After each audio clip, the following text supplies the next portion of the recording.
batwishimiye rwose. Ngewe hari naho nashatse kurira ariko nk'umuntu w'umugabo ndihangana.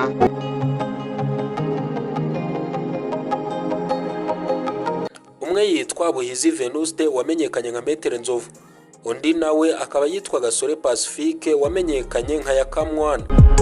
Ibyaba bombi reka tubihere ku itariki 20 Gashyantare 2025, aho iyi tariki itazigera yibagiranwa mu mateka y'abakunzi b'ibitaramo bya Genesis Comedy, kubera ko Yakamwana bari bakoze igitaramo baje gususurutsa abakunzi b'ibi bitaramo.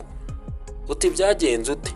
Muri iki gitaramo abantu baguze amatike ku bwinshi ndetse bageragezwa no kwicazwa ku buryo bushoboka, ariko birangira bibaye iby'ubusa kubera ko bamwe basubiye imuhira, ubundi bagasabwa ko bazinjira kuri ayo matike ibutaha.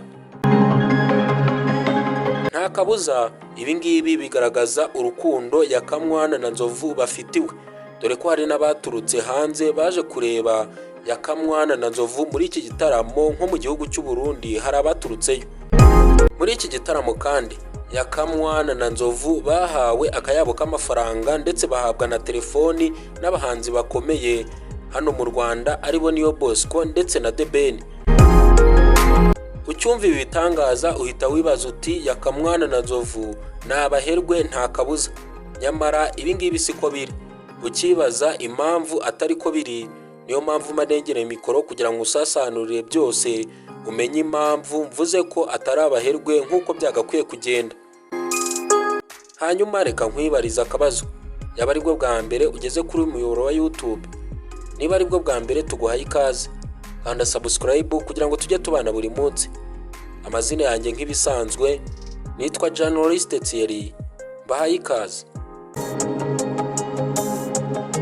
Mu rurimi rw'Ikinyarwanda ni kenshi tujya twumva abantu bitwa nduhira abandi.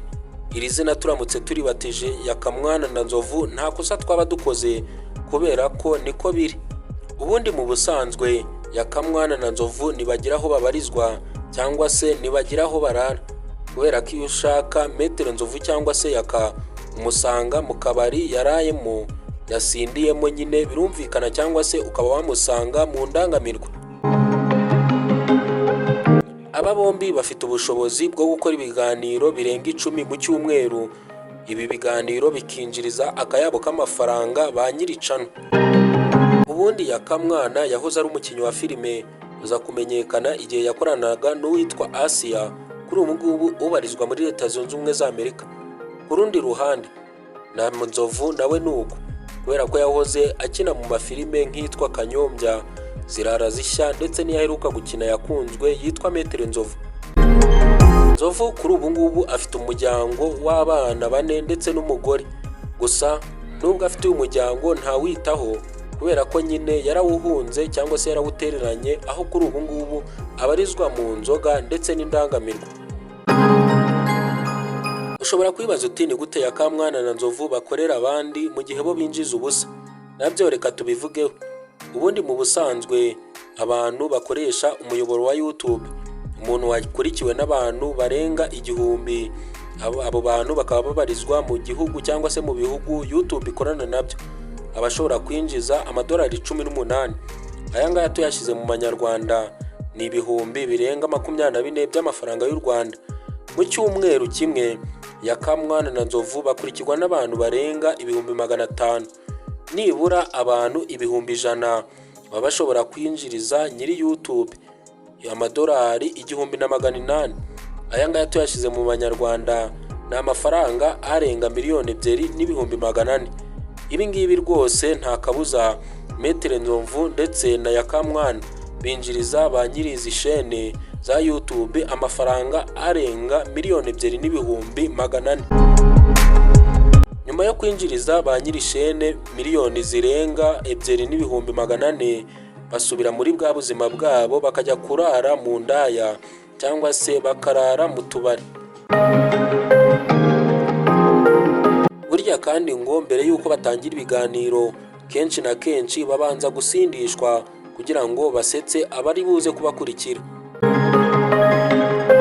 Nubwo bahabwa inzoga, ngo icyagaragaye nuko nubundi batanazishoboye, kubera ko hari igihe Yakamwana yigeze guteza akaduruvayo mu isomwa ry'urubanza rya Miss Muheto Divine, bakurikirana bagasanga yari yanyweye agapeti mitsingi kamwe.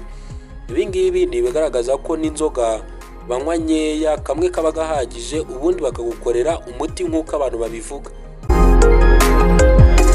Nubwo nabo bakoreshwa ntamuwe, burya nabo kandi ngo ntiboroshe, kubera ko kuri ubu ngubu Yakamwana nawe ababarizwa muri Leta Zunze Ubumwe za Amerika, ariko kubera imyitwarire mibi yatumye uwo witwa Asiya bakoranaga amusiga.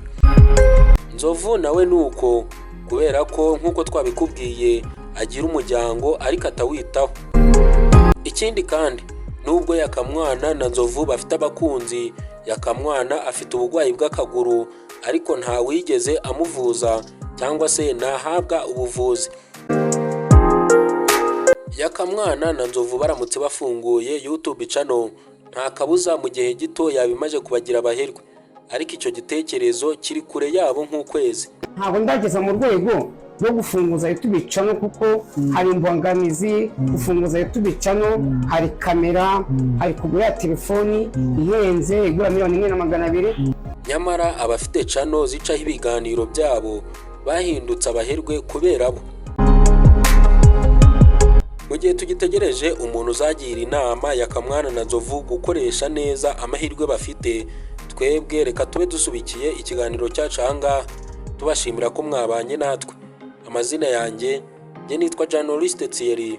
Mukomeze mugire ibihe byiza, turabakunda cyane, Imana ibarinde. Hasta la vista.